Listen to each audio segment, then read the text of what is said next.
Chibai ule chengkol le bal ka kan pol dona among hi player mangin ka chep vekang chempui mangte poina chut theya chengkol hi atung ka manga abial te po man thei thawa chengkol pa vakhat le bal pa vakhat ka siam pol dona ain mil moi tok kan ti kan siam pol don nia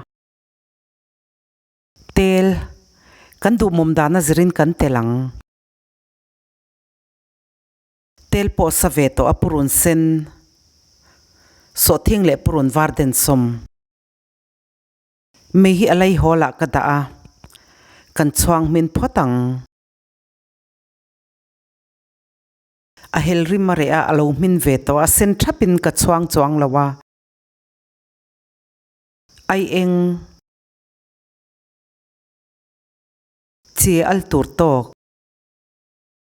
chengkol atung du lo tan abial man thei thawa thatakin kan cho polanga kan kang hui photang achum sa kan hi chu ashing kan ai chuan a hui nep dewa ashing nge hi kang hal theila uluk takin kan vilanga atul dana zirin kan chok ve zelang a hui tui du lu to ka hetianga chengkol kan hi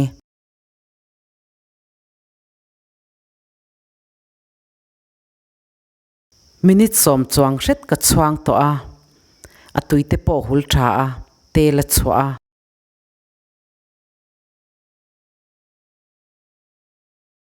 tuilum no chan ve ai tam deuh hret ka tela tui hi ka chuang kang le vek photang chengkol hi chu min har ve dewa me hi asang bera ka da a bal kan tel ma in chengkol hi kan chuang min deuh photang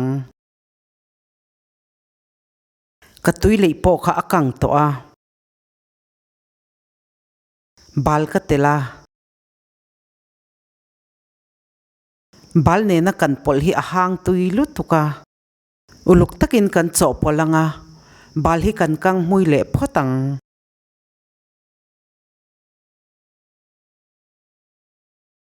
marcha pui pum ni ka zai ka ka tela marcha he na tirim tui lu tuka ke minate thak vea a thak ngai na lo ta na tel lo thei thawanya tel lo poina mui tui em thawa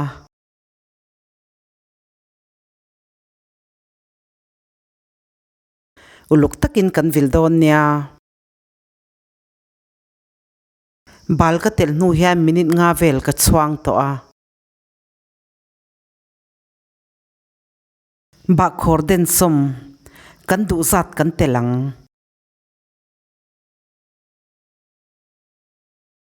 tuilum no thum vel ka lei phota ka chokanga atul dana zirin ka lei bel le ang tui ne kan tur ani wangin tui hi chu angai tam deuh hlek dona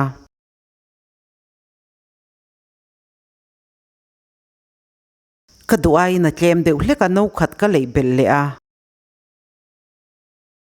kan du zat kan lei don nia thir bel mangte poina siam thei thawa kukar hian na min ma ka tia me hi aniam te a ka da a minute som ka chuanga ka suana a min lo chuan ka chuang thale ang